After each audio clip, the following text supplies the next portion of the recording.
Hello, everybody. This is Joseph P. Farrell with news and views from the Nefarium on Thursday, March 13th, 2014.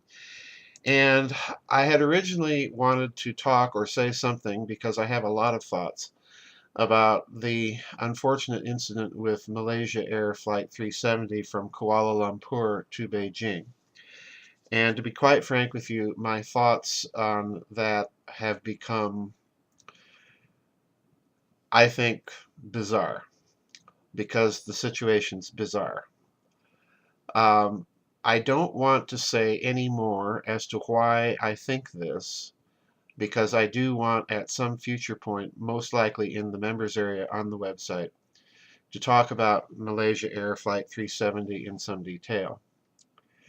But my thought currently is that any discovery of a debris field or bodies at this juncture, and especially given the location of where they might claim to have discovered this, should be viewed with some skepticism. And I'm not going to say why I think that, but I think those of you who've been following the details thus far will be able to work out some pretty cogent reasons for yourself. But my heart goes out certainly to all the families from the various nations, largely China, that have lost family members on that flight, and prayers go with you all. I do want to talk about the Ukraine because last week I cited Henry Kissinger and some of his remarks on the Ukraine. I was actually accused of selling out to the New World Order for citing Kissinger, but I think the individual missed my point. I think there's some genuine rumblings of disagreement within the American oligarchical class. And for the record, once again, I am not one of those who believes that the entire world is run by a monolithic conspiracy and they're just coordinating all these actions for us for show. And I also happen to believe that within the Anglo-American oligarchy there are significant factional disputes and fissures, and that's what I was trying to get at with Kissinger. Well, this week Zbigniew Brzezinski has weighed in. And we all know who Zbigniew Brzezinski is. He was President Carter's national security advisor. He wrote a book called The Grand Chessboard, which is basically, if you read it carefully, it's basically a book about how the United States has to encircle Russia and slowly chip away the former Soviet republics, present Russia with a fait accompli, and Russia basically submits and surrenders, and we all go peacefully into the night. Okay, well, Zbigniew is at it again.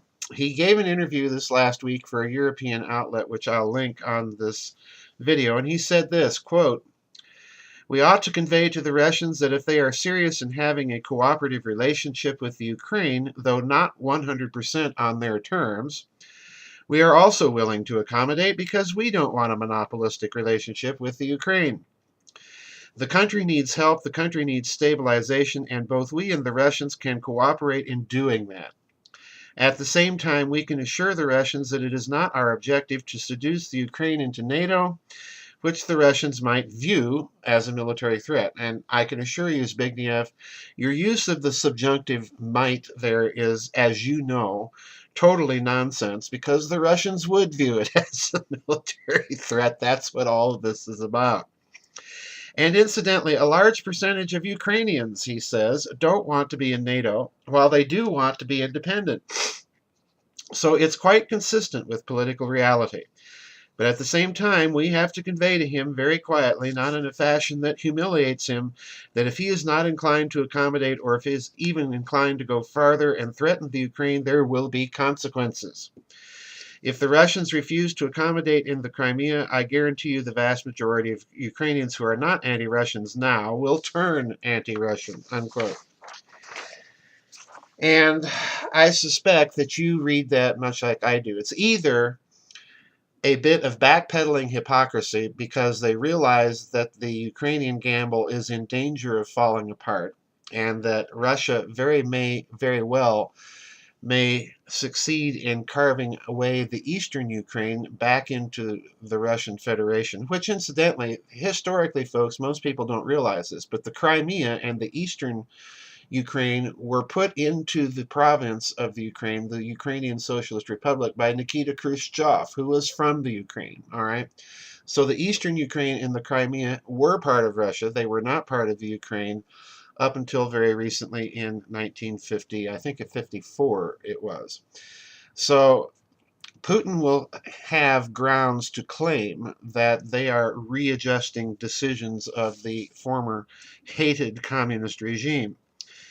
But in any case, if we take Brzezinski as sincere, which in my case, I have even less trust of the man than I do of Henry Kissinger. So if we take him as sincere, I think it represents maybe a bit of backpedaling. But the problem here is Brzezinski's still waving his stick that if Russia does such and such, there will be consequences. Well, short of all-out war, we have very little leverage that we can use on Russia. This is the problem with Europe and the threat of imposing sanctions, because Russia will in turn just cut off their gas and shut off their oil and let them all freeze and boil, as an old song in this country put it. And the other problem is we have threatened to respond by essentially freezing Russian financial assets that we have access to. And of course, if that happens, Russia and China will probably retaliate and dump dollars. So it could spin out of control very quickly. But in the way I'm reading things, most of the advantages right now are on Russia's side. All right, this is not a fight I think we want to provoke. Now, let's dig deeper, because there's been an article in this last week by the former Assistant Secretary of the U.S. Treasury under the Reagan regime, a man by the name of Dr. Paul Craig Roberts. Most of you may be familiar with him already, but he wrote an article just this last week, and there are a number of things in it that get to a deeper story, and I think he's absolutely quite right. And he's going to talk about the eastern Ukraine. Let me mention this first quotation, and listen very carefully. Before anything approaching stability and legitimacy has been obtained for the puppet government put in power by the Washington-orchestrated coup against the legitimate elected Ukrainian government, the Western looters are already at work. Naive protesters who believe the propaganda that EU membership offered a better life are due to lose half their pension by April, but this is only the beginning. The corrupt Western media describes loans as quote-unquote aid. However, the 11 billion euros that the EU is offering Kiev is not aid, it is a loan. Moreover, it comes with many strings, including Kiev's acceptance of an International Monetary Fund austerity plan. Remember now, gullible Ukrainians participated in the protests that were used to overthrow their elected government because they believed the lies told to them by Washington-financed non-governmental organizations that once they joined the European Union, they would have streets paved with gold. Instead, they are getting cuts in their pensions and an IMF austerity plan. The austerity plan will cut social services, funds for education, lay off government workers, devalue the currency, thus raising the prices of imports, which include Russian gas, thus electricity, and open Ukrainian assets to takeover by Western corporations. And there it is. And one more sentence from him.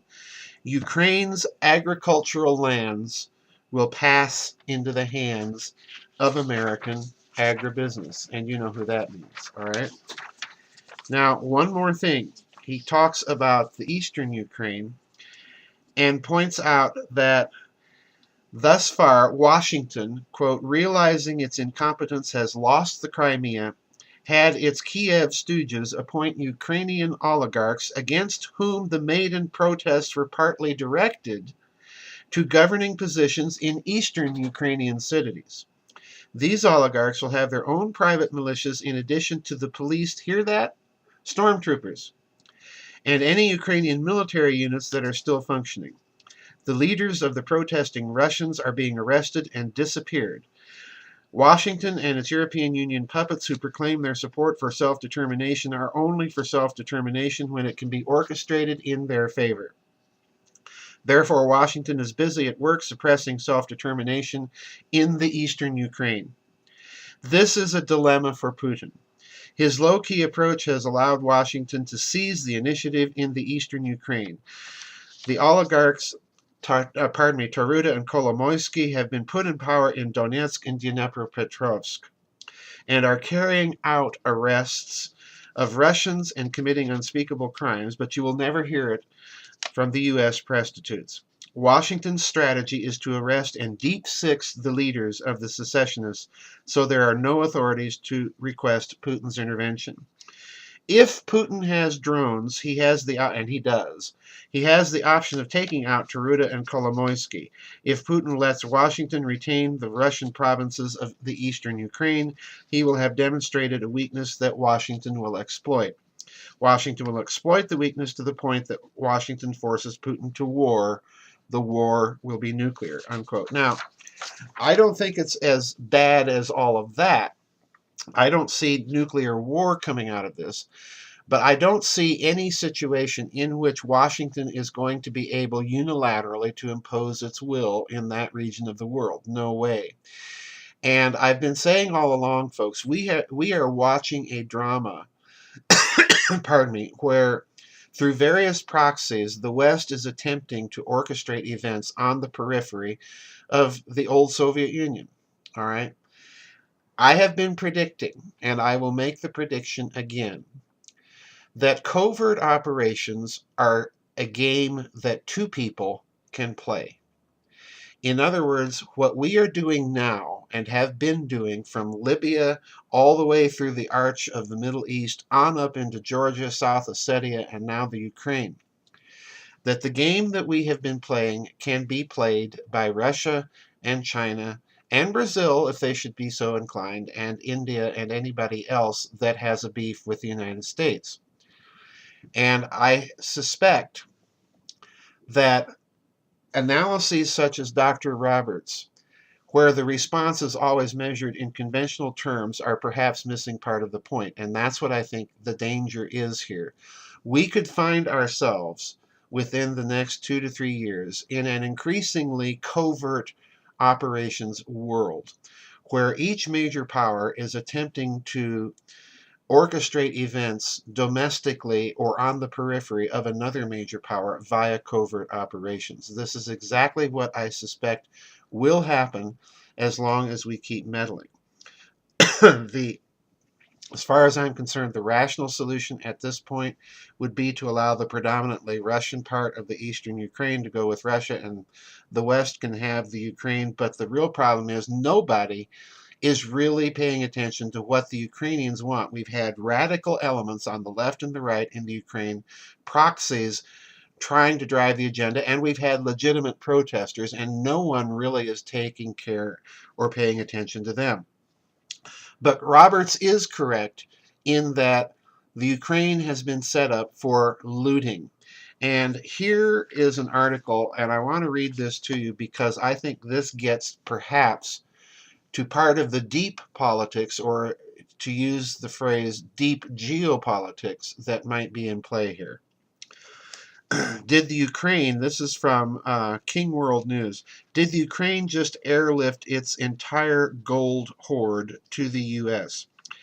And I want to read a couple portions of this. There are now reports coming from the Ukraine that all of the Ukrainian gold reserve has been airlifted at 2 a.m. Ukrainian time out of the main airport, Boryspil, in Kiev, and is being flown to New York, the presumable destination being the New York Federal Reserve. You may recall that allegedly the logistical requirements prevented the New York Fed from returning the 300 tons of gold the United States stores for Germany back to Germany. It's not 300 tons, by the way, folks. It's about 3,000, but Germany requested repatriation of 300. After a year of waiting, the New York Fed only sent Germany 5 tons of gold. So only 5 tons of gold was sent from the Fed to Germany, and it wasn't even the 5 tons that had been originally stored with the Fed. Even the Bundesbank has admitted that the gold sent to them by the New York Fed had to be melted down and tested for purity because it wasn't Germany's original bars. So how is it, since logistical requirements are supposedly such a major issue, that in one airlift assuming the report is accurate, all the gold Ukraine possessed in their vault was taken out of the Ukraine and delivered to the New York Fed, unquote. Now, I suspect that there is truth to the story, and I suspect that that's one possible reason that this crisis has been pushed so far. It was to refill the depleted vaults of the New York Federal Reserve, possibly, as this article suggests, to be able to replenish some of the German supply and keep the relationship between the United States and Europe vis-a-vis Germany intact. And that relationship, as you recall, recently began to fray.